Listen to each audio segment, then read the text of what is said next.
Hello students, कैसे हैं आप? आई होप सब बहुत बढ़िया होंगे। बच्चों, आज हम अपना नेक्स्ट चैप्टर स्टार्ट करने वाले हैं जिसका नाम है गुडविल, नेचर एंड वैल्यूएशन।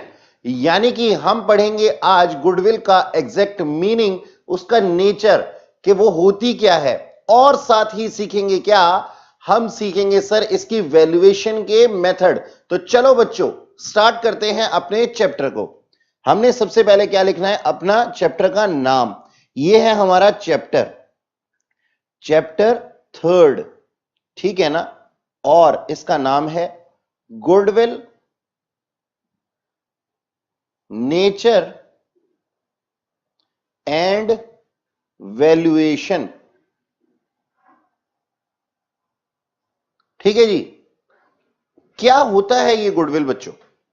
बच्चों, ऐसा होता है कि जब एक पर्सन या फिर एक ऑर्गेनाइजेशन अपने नॉर्मल प्रॉफिट से कुछ अलग कमाती है तो that is known as goodwill. इसका मतलब क्या है सर, थोड़ी और सरल भाषा में समझाइए। हां जी बच्चों, देखो, मान लीजिए एक मार्केट के अंदर कुछ शॉप्स हैं और सभी शॉप्स, मान लीजिए मिठाई की कुछ शॉप्स हैं और मिठाई की शॉप पे लड्डू का जो दाम है ना, वो लड्डू का दाम 50 रुपए किलो है। लेकिन उसी लड्डू को एक स्पेसिफिक पर्सन 70 रुपए पे बेच सकता है, ऐसा उसका कैलिबर है। तो वो जो 20 रुपए एक्स्ट्रा अमाउंट है ना, that is known as goodwill. अच्छा सर, इसका मतलब आप हमें ये कहना चाहते हैं कि जरूर ये कोई ब्रांडेड आइटम रही होगी, जरूर ये कोई ब्रांड मार्क रहा होगा। हां बच्चों, आप इसको इस तरीके से भी समझ सकते हैं। तो जैसे कि हम कहते हैं कि हम किसी आम दुकान पे जाते हैं और हमें कोई भी चीज एक नॉर्मल रेट पे मिलती है, दूसरी दुकान पे जाते हैं सेम रेट पे मिलती है, तीसरी दुकान पे जाते हैं और वही चीज हमारे को ज्यादा पैसे में मिल रही होती है और हम फुल्ली सेटिस्फाई होते हैं थर्ड शॉप पे जाकर के ज्यादा अमाउंट दे करके भी, तो उसको हम एक्स्ट्रा प्रॉफिट्स को क्या कहते हैं, गुडविल। तो बच्चों आओ, इसकी एक छोटी सी डेफिनेशन लिखी जाए। क्या लिखा हमने? गुडविल इज, लिखिए बच्चों अब मेरे साथ। आई होप आप लोगों को सब कुछ क्लियरली दिखाई दे रहा है। हां जी sir. Goodwill is defined as, goodwill is defined as the ability to earn extra profits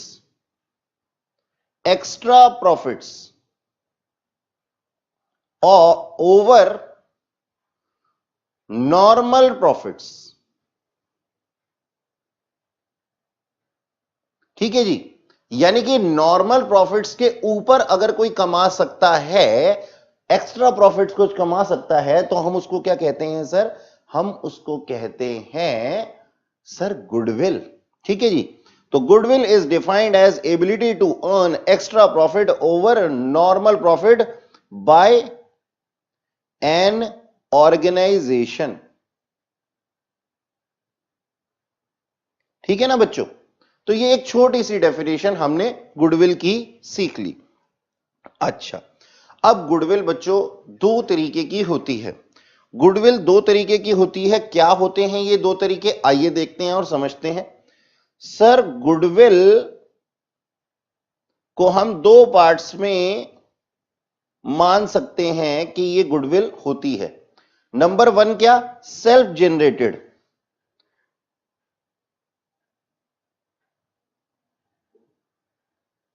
self generated goodwill, यानी कि जो हमने over a period of time में बनाई होती है, that is known as self generated goodwill. और दूसरी क्या होता है? Purchased goodwill. इसका मतलब क्या है? पहले इसका मतलब समझते हैं। देखो बच्चों, समझते हैं इस चीज को कि ये होता क्या है, सेल्फ जनरेटेड गुडविल क्या होती है और परचेज गुडविल क्या होती है। मान लो एक पर्सन है, उसने अपना एक बिजनेस खोला। अब शुरुआत में क्या उस पर्सन को नॉर्मल से एक्स्ट्रा प्रॉफिट्स होंगे? नहीं। कोई भी पर्सन जब एक बिजनेस सेटअप करता है तो उसको नॉर्मल प्रॉफिट्स ही होते हैं और कभी कभी तो प्रॉफिट्स होते भी नहीं है, लेकिन over a period of time वो अपनी गुडविल, अपने व्यवहार से, अपने सामान से लोगों का मन इस कदर जीत लेता है कि उसको क्या मिलते हैं सर, प्रॉफिट्स अर्न होने शुरू हो जाते हैं। और अगर उसकी चीज बहुत बढ़िया होती है ना तो वो क्या हो जाता है, वो एक ब्रांड मार्क बन जाता है। तो वो क्या होती है बच्चों, उस केस में हम उसको क्या कहते हैं, सेल्फ जनरेटेड गुडविल, यानी कि खुद काम करके बनाई गई गुडविल। अब एक होती है परचेज ऑफ गुडविल। आपने देखा होगा बच्चों, बहुत से लोग क्या करते हैं, फ्रेंचाइजीज ले लेते हैं।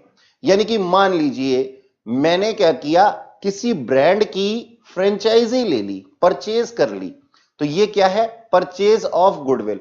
अब आप मान लीजिए जाते हैं कहीं पे और जाकर के कुछ गुडविल वाले प्रोडक्ट की, जिसके की ब्रांड मार्क हो, बहुत अच्छा हो जो कोई प्रोडक्ट, उसकी जाकर के फ्रेंचाइजी परचेज कर लेते हैं। तो उसको हम क्या कहते हैं सर, उसको हम कहते हैं परचेज ऑफ गुडविल, यानी कि हमने किसी की गुडविल परचेज कर ली। आओ बच्चों इसको और अच्छी तरीके से एग्जांपल्स के साथ में समझते हैं। आप कॉपी के अंदर थोड़ी सी ना जगह छोड़ करके मेरी तरह ही ना नीचे की तरफ को लिखिएगा। देखो मैंने बिल्कुल नीचे की तरफ में इसको लिखना शुरू किया है। एग्जाम्पल लेते हैं, सेल्फ जनरेटेड गुडविल का पहला एग्जाम्पल लेते हैं हम कि सेल्फ जनरेटेड गुडविल एग्जैक्टली होता क्या है। ठीक है, तो मैंने यहां पे लिखा एग्जाम्पल। एग्जाम्पल क्या है, मिस्टर राम, एक मिस्टर राम है, ओपन ए शॉप, उन्होंने एक दुकान खोली, ऑफ हल्दी, ऑफ हल्दी, हल्दी समझते हैं ना। अच्छा, and over a period of time he become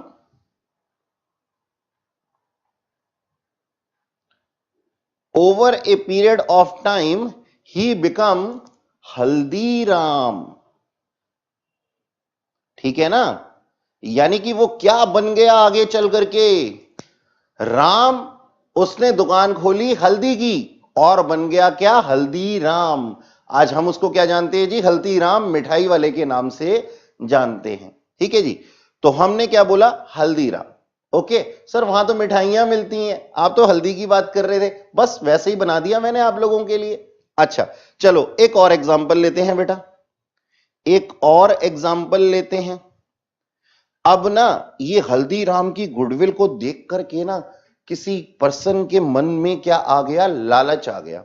एक थे मिस्टर मोहन, कौन थे, मिस्टर मोहन। ठीक है, mister Mohan purchase shop of Haldiram, किसकी, हल्दीराम की शॉप परचेज कर ली इसने। ठीक है, with same name for consideration, for consideration more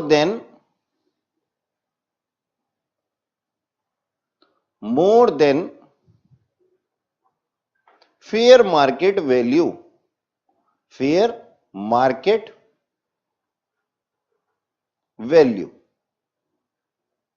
देखो जी, मैंने आप लोगों के लिए एक एग्जांपल सेट किया। अब इस एग्जांपल में मैंने क्या लिखा, एक थे मिस्टर मोहन। मिस्टर मोहन ने देखा, क्या देखा, मिस्टर मोहन ने ये सोचा कि भाई हल्दीराम तो बहुत सालों में जाकर के हल्दीराम बना है, ये राम हल्दीराम बहुत सालों में जाकर के बना है, तो मैं तो इतना पेशेंस नहीं रख सकता। तो उसने क्या किया, वो गया हल्दीराम के पास में और उसने शॉप को परचेज कर लिया। अब वो जो हल्दीराम की शॉप थी, क्या उसको वो उतने की ही दे देगा जितने की वो थी एग्जैक्टली? नहीं, हल्दीराम ने ना कुछ लालच में आकर के एक्स्ट्रा डिमांड की। उन्होंने क्या बोला कि सर है तो मेरी दुकान कितने की, 5 लाख रुपए की, लेकिन आप मुझे दे दीजिए कितना, 2 लाख रुपया एक्स्ट्रा, यानी कि 7 लाख रुपया दे दीजिए। तो जब ऐसी बात आ जाती है तो वो 2 लाख रुपए जो एक्स्ट्रा है वो क्या है बेटा, अमाउंट ऑफ गुडविल। तो इसने क्या कर लिया, मिस्टर मोहन ने गुडविल परचेज कर ली, किसकी, हल्दीराम की। लेकिन अब सोच करके देखो बच्चों, सोच करके देखो, अगर उसने दुकान उसकी खरीदी होती हल्दीराम की, मिस्टर मोहन ने हल्दीराम की दुकान खरीदी होती और वो हल्दीराम का बोर्ड हटा देता और लिख देता मोहन स्वीट्स, तो कोई उसके पास जाता क्या, नहीं, क्योंकि नाम की वैल्यू किसकी थी, हल्दीराम के। तो उसने क्या किया, देखो यहां पे क्या लिखा है, mister Mohan purchase shop of Haldiram with the same name.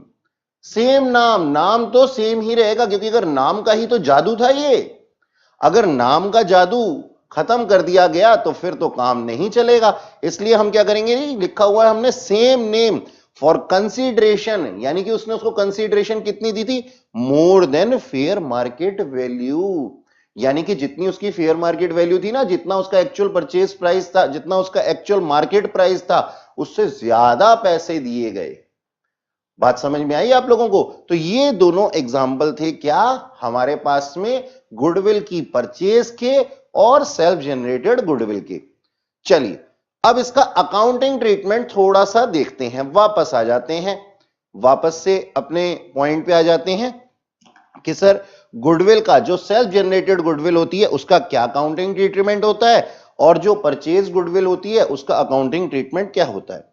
बच्चों जो सेल्फ जनरेटेड गुडविल होती है ना, ये कहीं पे भी बुक्स ऑफ अकाउंट में नहीं दिखाई जाती, तो हम यहां पे क्या लिख देते हैं, not to be shown in books of account. Books of account में इसे कहीं भी नहीं दिखाया जाता, ठीक है। और ये जो परचेज ऑफ गुडविल है इसको हम शो करते हैं कहां पे, अपनी बैलेंस शीट के अंदर एज एन एसेट, है ना। तो ये बुक्स ऑफ अकाउंट में दिखाया जाता है। अब होता क्या है बच्चों, अभी थोड़ी देर में लिख के देता हूं आप लोगों को। देखो होता क्या है, हमने परचेज ऑफ गुडविल किया, हमने परचेज ऑफ गुडविल क्या किया, हमने ट्रांजैक्शन कौन सी रिकॉर्ड करनी होती है सर, हमने ट्रांजैक्शन वो वाली रिकॉर्ड करनी होती है जो हमारी कैश में होती है। क्या ये कैश में ट्रांजैक्शन थी, ये वाली ट्रांजैक्शन क्या कैश में थी, नहीं सर, ये तो हमारी मेहनत है, मेहनत को हम पैसों में कैसे आंक सकते हैं। हां ये वाली जो ट्रांजैक्शन थी ना ये कैश की थी, 2 लाख रुपए एक्स्ट्रा दिए थे ना मिस्टर मोहन ने हल्दीराम को, तो ये वाली ट्रांजैक्शन 2 लाख रुपए की थी। तो इसका मतलब हम क्या बोलेंगे कि हमने फ्यूचर के लिए एक एसेट परचेज कर लिया। 11th क्लास के अंदर आप लोगों ने पढ़ा है ना कि फ्यूचर में जो चीज बेनिफिट देती है वो क्या होती है, एसेट होती है। तो हम क्या कहते हैं जी, फ्यूचर के लिए हमने एक चीज खरीदी है, ये हमारा एसेट है, जो गुडविल हमने खरीदी है। अब एसेट है तो हम क्या करेंगे, देखो जैसे फिक्स्ड एसेट होते हैं ना, फिक्स्ड एसेट होते हैं उनके ऊपर क्या लगता है, डेप्रीसिएशन लगता है। ऐसे ही इंटेंजिबल एसेट्स के ऊपर क्या लगता है बच्चों, इंटेंजिबल एसेट्स के ऊपर लगता है अमोर्टाइजेशन।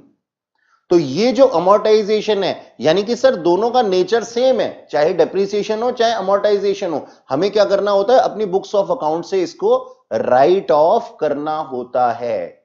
तो हम क्या करते हैं, हम गुडविल का एक पर्टिकुलर अमाउंट हर साल अपनी बुक्स ऑफ अकाउंट में से राइट ऑफ कर देते हैं या अमोर्टाइज कर देते हैं, ठीक है जी, अमोर्टाइज कर देते हैं। धीरे धीरे हम ये जो खर्चा हमने किया था इसको अपनी बुक्स ऑफ अकाउंट में से हटाते जाते हैं, अमोर्टाइज करते जाते हैं। तो उसके लिए पहले हमें लिखना तो पड़ेगा ना।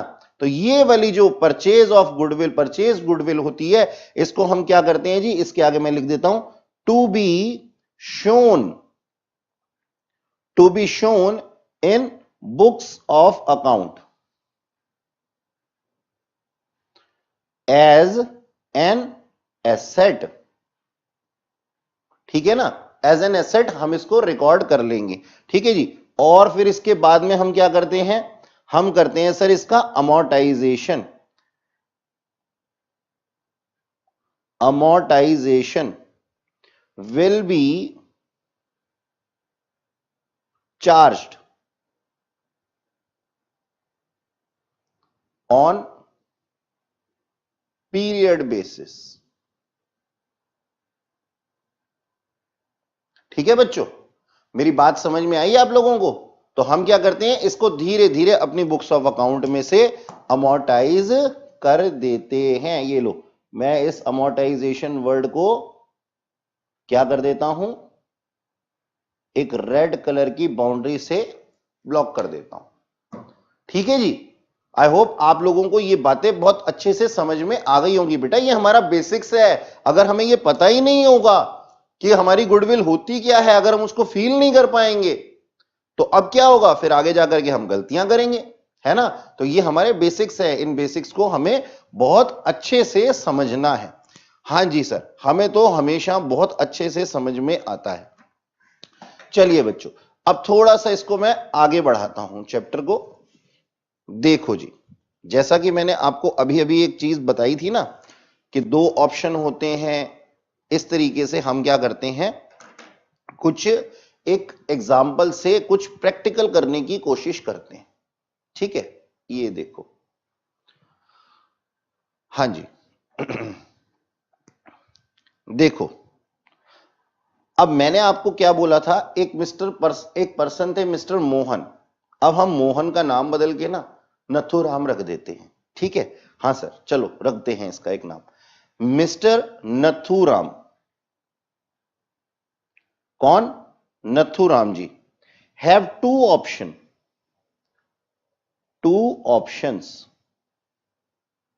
क्या ऑप्शंस है बच्चों उसके पास में, मिस्टर नथुराम के पास में क्या ऑप्शन है, दो ऑप्शन कौन कौन से हैं, देखो sir.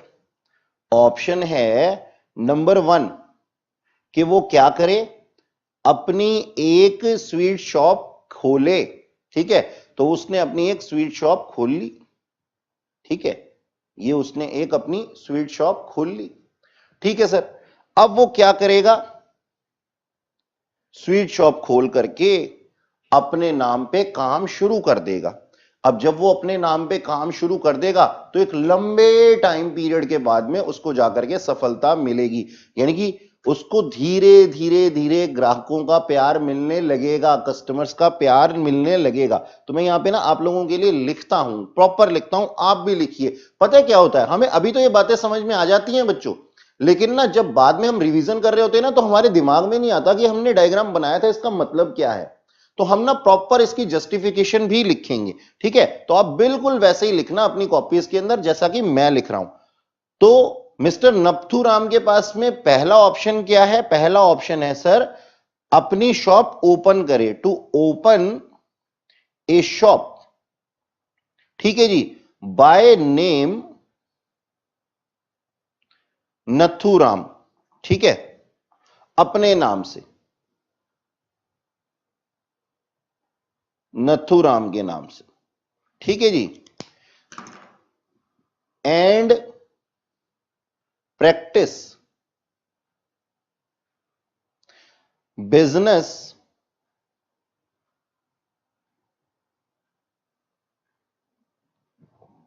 For at least 4 years, 4 साल तक कम से कम अपनी दुकान चलाए। ठीक है जी, और उसके बाद में वो क्या बन जाएगा जी, नथुराम बढ़िया हलवाई बन जाएगा। कहने का मतलब ये है कि उसके बाद में वो कुछ गुडविल के नाम के प्रॉफिट्स जनरेट करने लगेगा। ठीक है, तो उसने क्या सोचा कि उसको कितने साल लगेंगे बच्चों, कम से कम 4 साल तो लगेंगे ही लगेंगे, 4 years तो लगेंगे ही लगेंगे। अच्छा जी, अब उसके पास में दूसरा ऑप्शन क्या है, देखा, अब हमने क्या कर लिया, इसको थोड़ा सा आगे बढ़ा लिया ना, यहां पे हमने 4 साल लिख दिया। तो ठीक है सर, दूसरा ऑप्शन इसके पास में है कि ये जाए और बढ़िया सी, ये दुकान का नाम क्या था, हल्दीराम था, हल्दीराम। ठीक है, तो दूसरा ऑप्शन क्या है, वो परचेज कर ले हल्दीराम की शॉप को। ठीक है जी, तो दूसरा ऑप्शन है purchase the shop of Haldiram. लेकिन क्या लगता है कि हल्दीराम इसको अपनी शॉप इतनी आसानी से दे देगा क्या, नहीं देगा, बिल्कुल नहीं देगा सर। तो दूसरे ऑप्शन के अंदर क्या होगा, दूसरे ऑप्शन के अंदर है ना, हल्दीराम इसको क्या बोलता है, इसको बोलता है मिस्टर नथुराम को कि सर आपका ना इन प्रॉफिट्स के ऊपर कोई अधिकार नहीं है। तो हल्दीराम कहता है कि सॉरी नथुराम कहता है कि क्या ये क्या बात हुई कि मेरा कोई अधिकार नहीं है। कहता है देखो, हल्दीराम अब नथुराम को क्या बोल रहा है, हल्दीराम नथुराम को यह बोल रहा है कि देखो सर, अगर आप आज अपने नाम से दुकान खोलते तो कम से कम 4 साल आपको लग जाते मेरे सामने खड़े होते होते, यानी कि लंबा टाइम पीरियड, एक 4 साल का लंबा टाइम पीरियड लगता। तो ये जो आपके प्रॉफिट्स है ना, ये जो प्रॉफिट्स है ना, इनके ऊपर आपका अधिकार नहीं है। ये तो मेरे नाम का जादू है कि लोग आपसे फर्स्ट डे से ही परचेज करने लग जाएंगे। यानी कि अगर आप मेरी दुकान ले लेते हैं तो मेरे नाम का जादू ऐसा चलेगा कि पहले दिन से ही आपके हैवी प्रॉफिट्स जनरेट होने शुरू हो जाएंगे। और लाजमी सी बात है, आप लोगों ने देखा भी होगा कि एक दुकान की एक दिन ओपनिंग होती है तो वहां पे कोई इक्का दुक्का या फिर 1 साल तक, 6 महीने तक, 3 महीने तक बहुत कम ग्राहक दिखाई देते हैं। लेकिन अगर कोई ब्रांडेड होती है, अगर ब्रांडेड कोई दुकान होती है तो उसमें क्या होता है, पहले ही दिन से लोगों की भीड़ वैसे ही चल रही होती है जैसे कि आज तक चलती आ रही थी, है ना। तो यही बात समझाने की कोशिश की किसने, हल्दीराम ने। किसको, नथुराम को। और हल्दीराम ने क्या रिक्वेस्ट की, हल्दीराम ने रिक्वेस्ट की, हल्दीराम रिक्वेस्ट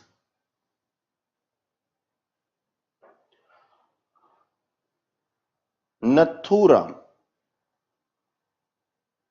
नथुराम को क्या रिक्वेस्ट की उन्होंने, ये रिक्वेस्ट की कि that as you don't have any right, ठीक है जी, as you don't have any rights on profits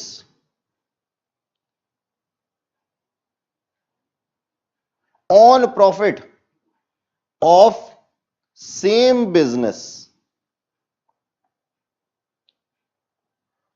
आपको इस प्रॉफिट के ऊपर कोई अधिकार नहीं है। जैसा कि तो आपको क्या करना पड़ेगा, यू हैव टू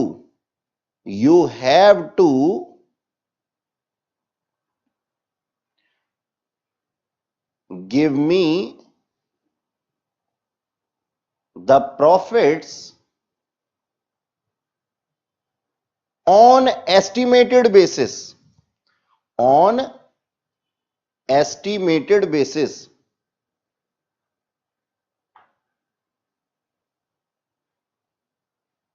ठीक है जी, तो आप क्या करेंगे, मुझे you have to give me the profit on estimated of your business for 4 years. अब 4 ईयर की बात क्यों कर रहा है वो, 4 ईयर की बात इस वजह से कर रहा है सर वो, क्योंकि वो जानता है कि अगर वो दुकान खोलेगा नथुराम तो 4 साल तक उसको कोई प्रॉफिट्स ज्यादा खास नहीं होने वाले। तो खैर ये बात तो बच्चों क्वेश्चन में गिवन होगी, ये बात हम आइडेंटिफाई नहीं करेंगे कि 4 साल का कोई ऐसा रूल नहीं है। ठीक है जी, तो ये क्या है हमारे पास में, जो 4 ईयर्स है ना, इसको हम कहते हैं नंबर ऑफ ईयर परचेज। आप लोगों को मेरी बात समझ में आई, एक बार फिर से समझ लो मेरे पास दोबारा से।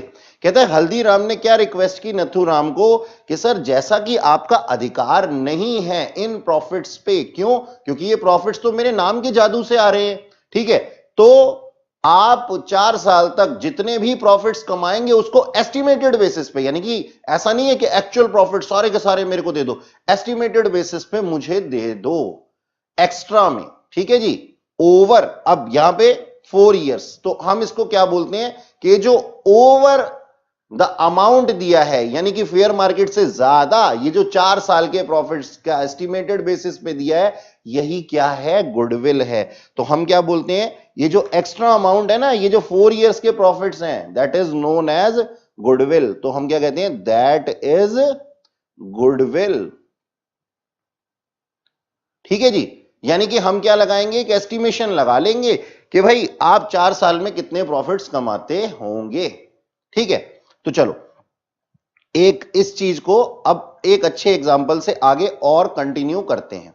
ठीक है, देखो जी, लेट्स से कि अब आगे की कहानी, अब चलो इन दोनों के बीच में डील तो हो गई। ठीक है, और नथुराम जो थे वो इस चीज के लिए एग्री भी हो गए। ठीक है, तो अब क्या हुआ, अब आगे की कार्रवाई शुरू की गई। क्या कार्रवाई थी? आगे की कार्रवाई कुछ इस तरीके से थी, ध्यान से देखना बच्चों बिल्कुल। एसेट्स ऑफ हल्दीराम, हल्दीराम के एसेट्स थे, वो एसेट्स जो थे वो थे 7 लाख रुपीस के। ठीक है जी, ओके, 7 लाख रुपीस के।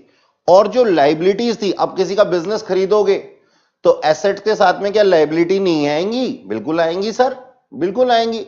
जो लड्डू बनाने वाली मशीन थी हल्दीराम की, उसके साथ में जिसने उसको सूजी या आटा या मैदा दिया होगा वो सप्लायर के क्रेडिटर्स, वो क्रेडिटर्स भी तो होंगे ना साथ में, वो भी तो आएंगे। हाँ सर बिल्कुल आएंगे। तो हमने क्या बोला जी, एसेट्स ऑफ हल्दीराम कितने थे? 7 लाख थे। ठीक है सर, और लाइबिलिटीज ऑफ हल्दीराम कितनी थी? वो थी 2 लाख रुपए की। तो इसका मतलब हमारे पास में टोटल नेट एसेट कितने आए बच्चों? हमारे पास में नेट एसेट कितने के आए? 5 लाख रुपए के। देयरफॉर नेट एसेट्स, यानी कि अब क्रेडिटर्स को घबराने की जरूरत नहीं है भाई, जब एसेट हम ले रहे हैं तो लाइबिलिटीज भी हम ही लेंगे। तो नेट जो हमारी वैल्यू थी, नेट एसेट्स थे वो थे 5 लाख रुपए के। यानी कि हल्दीराम जी को कितने पैसे मिलेंगे? मिलेंगे सर 5 लाख रुपए। नहीं नहीं, सिर्फ 5 लाख रुपए थोड़ी ना मिलेंगे, ये जो 4 साल के प्रॉफिट्स थे ये भी तो मिलेंगे भाई। ये तो नॉर्मल से उनके प्रॉफिट्स थे, ये सॉरी ये तो नॉर्मल से उनकी बिजनेस की वैल्यू थी, तो उनको एक्स्ट्रा क्या मिला? तो एक्स्ट्रा मिला सर, मान लो थोड़ी देर के लिए कि उनके जो प्रॉफिट्स थे, प्रॉफिट्स फॉर 4 ईयर कितने थे? Profits for 4 years. ठीक है, और ये हमेशा एस्टिमेटेड बेसिस पे होगा। ठीक है जी, या तो इसका डाटा हमें क्वेश्चन के अंदर गिवन होगा एक्चुअल वाला जो कि क्वेश्चन हमें प्रोवाइड करेगा, या फिर हम इसको एस्टिमेटेड बेसिस पे कैलकुलेट करते हैं। तो ऐसे ही मान लेते हैं हम कि एस्टिमेटेड प्रॉफिट्स जो थे वो थे उसके कितने? 40,000 पर एनम। तो 40,000 पर एनम के हिसाब से बच्चों 4 साल के लिए कितने हो गए? 1,60,000। यानी कि हमारी जो डील पक्की हुई है ना, डील जो पूरी हुई है हमारी, वो हुई है 5 लाख तो मिलेंगे ही मिलेंगे हल्दीराम को, साथ में 1,60,000 रुपए और एक्स्ट्रा मिलने वाले हैं। ठीक है, तो टोटल कितना मिलने वाला है सर? टोटल मिलने वाला है 6,60,000। ठीक है, 6,60,000। तो गुडविल कितना है जी? सर हमारी गुडविल जो है वो है इस क्वेश्चन के अंदर कितनी? 1,60,000। लिखा था ना हमने, शुरू में पढ़ा था, over and above fair market price. Fair market value कितनी थी? 5 लाख, और रिसीव कितना हो रहा है? 6,60,000। तो गुडविल कितने की हो गई?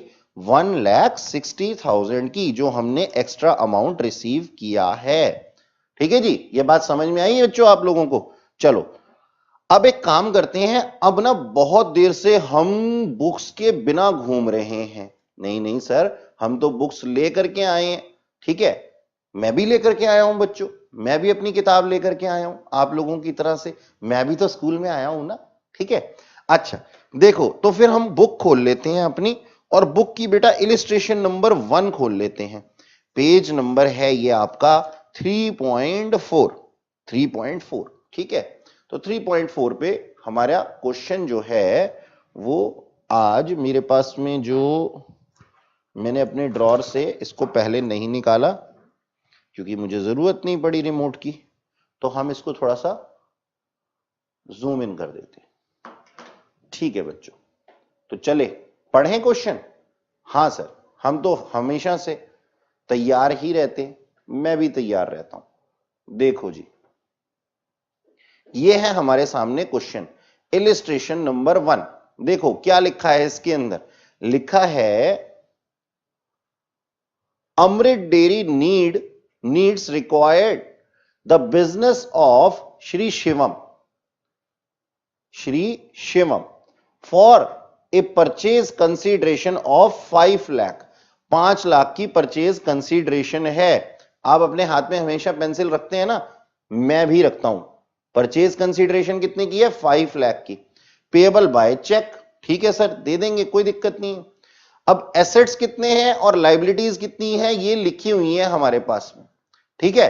तो एसेट्स और लाइबिलिटीज को हमने किसी की परचेज कर लिया, तो अब क्या करता है, the asset acquired and liabilities taken over, ठीक है, और पास द नेसेसरी जर्नल एंट्री। यानी कि यहां पे बात बोली गई है सिर्फ इतनी सी कि सर ये एसेट्स और ये लाइबिलिटीज हमने परचेज कर ली हैं, कितने रुपए में? 5 लाख रुपए के परचेज कंसीडरेशन को दे करके। यानी कि हमने ये सारे एसेट्स और सारी की सारी लाइबिलिटी ले ली हैं किसी दूसरे बिजनेस की, और उसको पैसे कितने दिए हैं? 5 लाख रुपए। अब इसकी हमें जनरल एंट्रीज करनी है। चलो अब मैं इसको यहां से हटा देता हूं और इसको भी जूम आउट कर देता हूं, ठीक है, ओके। चलो अब जरा देखते हैं कि हम इसके अंदर क्या करेंगे। क्वेश्चन आप लोगों के सामने है, ठीक है, आप लोगों के पास भी बुक है और मेरे पास भी बुक है। मैंने सिर्फ आप लोगों को दिखाना था, जो कि मैंने आप लोगों को दिखा दिया कि मैं कौन सा क्वेश्चन करने वाला हूं। अब बच्चों एक बात बताओ कि किसी भी एसेट को जब हम परचेज करते हैं, किसी भी एसेट को जब हम परचेज करते हैं या लाइबिलिटी को परचेज करते हैं, लाइबिलिटी और एसेट्स को हम टेक ओवर करते हैं, तो उस टाइम पे हम उसको अपनी बुक्स ऑफ अकाउंट में रिकॉर्ड करते हैं ना। आपकी मम्मी ने आपको कुछ पैसे दिए और बोला मार्केट से कुछ लेकर के आओ, तो आपके फ्रिज में वो चीजें आ जाएंगी ना। इसी तरीके से हमने एक ऑर्गेनाइजेशन की एसेट्स और लाइबिलिटी ले ली, तो हम अपनी बुक्स ऑफ अकाउंट में, हमारी क्या है, हमारी तो sir new books of account है sir, new books of account, ठीक है। तो उसके अंदर हम क्या एंट्री लिखें बच्चों, बताओ, आप ही बताओ। सर हमने ना 11th क्लास के अंदर पढ़ा था कि अगर एसेट बढ़ते हैं तो क्या होते हैं, डेबिट, और अगर लाइबिलिटीज बढ़ती हैं तो क्या होती हैं, क्रेडिट। बस यही चीज तो हमने सुननी थी और समझनी थी। तो देखो आपके पास में बुक दी हुई है ना, उसके अंदर लिखा हुआ है सर, आपने फर्नीचर, इन्वेंट्री, डेटर्स, ये सारी चीजें ली हैं, और लाइबिलिटीज में क्या, creditor, outstanding creditor, salary payable और आउटस्टैंडिंग एक्सपेंसेस भी लिए हैं। तो एसेट्स को क्या कर दो, डेबिट, और क्रेडिट कर दो किसको, लाइबिलिटीज को, ठीक है। चलो सर एंट्री पास करते हैं। तो एंट्री क्या होगी हमारी, फर्नीचर अकाउंट डेबिट। अच्छा उससे पहले हमारे को क्या लिखना है, हमें लिखना है ऊपर इलिस्ट्रेशन नंबर 1 पेज नंबर 3.4, ठीक है। तो हमने क्या लिखा, फर्नीचर अकाउंट डेबिट, फर्नीचर को डेबिट कर दिया। इन्वेंट्री अकाउंट डेबिट, इन्वेंट्री को डेबिट कर दिया। डेटर्स अकाउंट डेबिट, डेटर्स को भी डेबिट कर दिया, यानी कि रिकॉर्ड कर लिया। अब हम क्या करते हैं बच्चों, एक लाइन छोड़ देते हैं ऐसे ही, देखते हैं अभी लाइन क्यों छोड़ी थी हमने, ठीक है। और हम लिख देते हैं क्या, टू क्रेडिटर्स। क्रेडिटर्स आए हैं तो लाइबिलिटी बढ़ी है, और क्या आया है, सैलरी पेबल आया है, सैलरी आउटस्टैंडिंग, और आउटस्टैंडिंग एक्सपेंसेस भी हैं। तो टू आउटस्टैंडिंग एक्सपेंसेस ये भी हमारे पास में है। तो हमने इनकी वैल्यू से इनको रिकॉर्ड कर लिया। फर्नीचर था 10,000 रुपीज का, 7,50,000 का इन्वेंट्री था, और 1,50,000 के डेटर्स थे। हमने इनको अपनी बुक्स ऑफ अकाउंट में रिकॉर्ड कर लिया, ठीक है सर, ओके। इसके बाद में क्रेडिटर्स को हमने 5,20,000 पे रिकॉर्ड कर लिया, 75,000 से आउटस्टैंडिंग सैलरी को और आउटस्टैंडिंग एक्सपेंसेस को 15,000 से रिकॉर्ड कर लिया। अब 1 मिनट के लिए हम क्या करते हैं, अपने पेन को होल्ड दे देते हैं। ठीक है जी, पेन को होल्ड दे दिया हमने, मैंने रख दिया इस पेन को। बच्चों यहां मैं आपको ना कुछ बताना चाहता हूं। हो सकता है कि यहां पे जो बुक्स ऑफ अकाउंट की वैल्यूज दी हुई थी ना, उसका और हमारी परचेज वैल्यू को रिकॉर्ड करने का कुछ डिफरेंट होता है। यानी कि हमने क्या माना, एक बात बताओ, मैं आपसे कोई चीज परचेज कर रहा हूं, लेट्स से मेरे पास में एक गाड़ी है और मैंने बोला कि मेरी गाड़ी जो है वो 7 लाख रुपए की है और आप उसको परचेज कर रहे हैं। आप कहते हैं सर ये 7 लाख रुपए की गाड़ी नहीं है, ये तो 4,50,000 की है। और 4,50,000 रुपए पे हमारी डील क्या हो जाती है बच्चों, फाइनल, ओके, डन, बात खत्म। मतलब 4,50,000 रुपए आपने मुझे दिए, मैंने रख लिए हंस के। अब आप इसको क्या रिकॉर्ड करेंगे अपनी बुक्स ऑफ अकाउंट में, 4,50,000 रुपए से रिकॉर्ड करेंगे या 7 लाख रुपए से रिकॉर्ड करेंगे? सर मैं आप लोगों की जगह होता तो इसको 4,50,000 रुपए से रिकॉर्ड करता। उसका कारण है, उसका एक कारण है कि मैंने इसके लिए कितने पैसे खर्चे हैं, मेरी ट्रांजैक्शन कितने की हुई है। सर मेरी ट्रांजैक्शन हुई है 4,50,000 रुपए से। तो जिस वैल्यू पे अगर ये वैल्यू चेंज हो जाती ना, यानी कि नीचे एडजस्टमेंट में कहीं लिखा हुआ होता कि furniture taken over at that value या creditor taken over at this value, तो हम उसको वैल्यू को लिखते। ठीक है, तो खैर यहां पे ऐसा नहीं था, तो हमने क्या माना कि हमने इन्हीं वैल्यूज के ऊपर इसको रिकॉर्ड कर लिया। डन सर, ये बात हमें समझ में आ गई। चलो, समझाना बेटा जरूरी था। अच्छा चलो अब आगे चलते हैं। हमने क्या किया जी, furniture inventory debtor creditor outstanding salary और आउटस्टैंडिंग एक्सपेंसेस को हमने रिकॉर्ड कर लिया। अब एक बात बताओ, हमने शिवम को जो क्या नाम है हमारे पास में है ना कि कौन था वो, Amrit dairy need to acquire the business of Shivam. ठीक है जी, तो शिवम को हमने परचेज कंसीडरेशन कुछ दी होगी, तो उसको हम क्या कर देंगे जी, क्रेडिट कर देंगे टू शिवम के नाम से। हमने इसका पैसा क्या कर दिया, ड्यू कर दिया टू शिवम।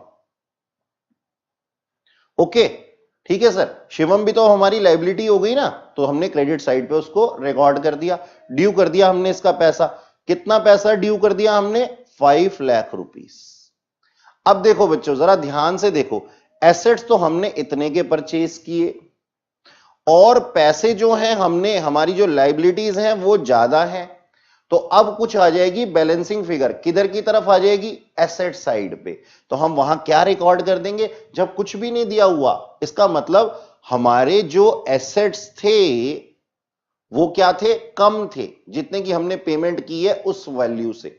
यानी कि हमने करीब, मान लो 1 मिनट के लिए कि हमने ना क्या किया, 5 लाख की हमने पेमेंट की है और हमारे एसेट हाथ में आए हैं कितने, 3 लाख रुपीस के।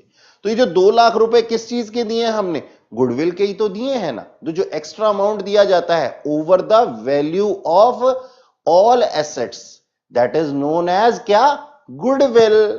तो इसका मतलब हमने क्या परचेज कर लिया, उसकी गुडविल। किसी को अगर मैं एक्स्ट्रा पैसे दूंगा, भाई समझ करके देखो कि वही मिठाई हमें एक नॉर्मल सी दुकान के अंदर कितने की मिल जाती है, 100 रुपए किलो की मिल जाती है, और उसी मिठाई के लिए हम 120 रुपए खर्च कर देते हैं या फिर 150 रुपए खर्च कर देते हैं, कितने, कहां पे जाकर के, एक ब्रांडेड शॉप में जाकर के।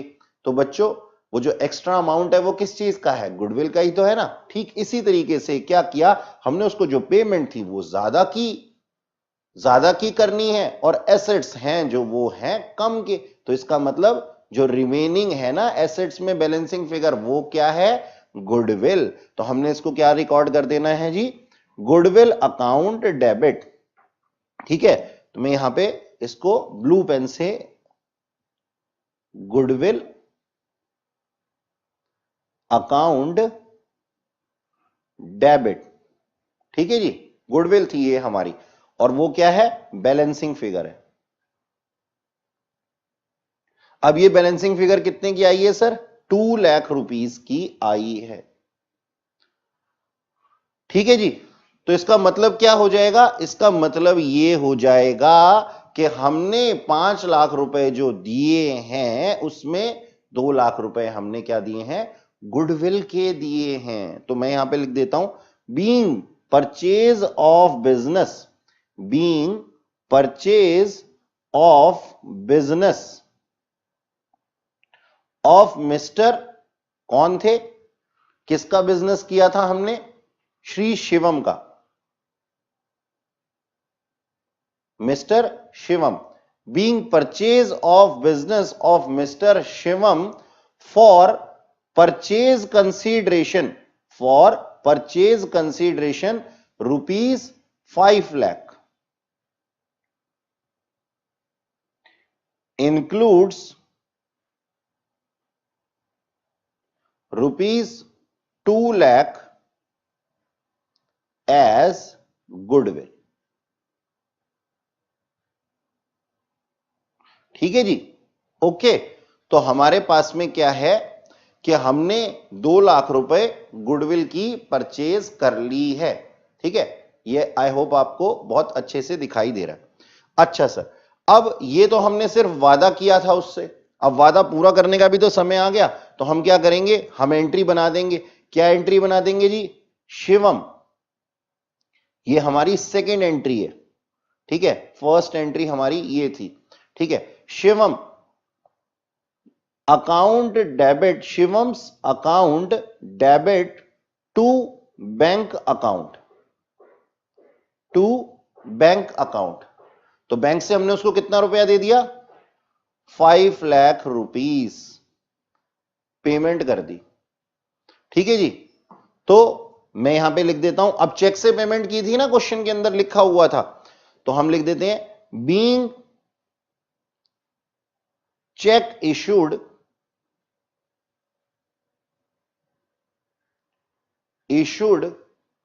To mister Shivam. ठीक है बच्चों, आप लोगों को समझ में आई मेरी ये बात? तो इस तरीके से हम क्या करते हैं, इस तरीके से हम इसको फॉलो करते हैं। तो बच्चों, आज की क्लास का टाइम अब ओवर हो चुका है और आज की क्लास को हम यहीं खत्म करते हैं। ठीक है, तो नेक्स्ट क्लास में हम लोग पढ़ेंगे method of valuation of goodwill. तो बच्चों, that's all for today, have a nice day.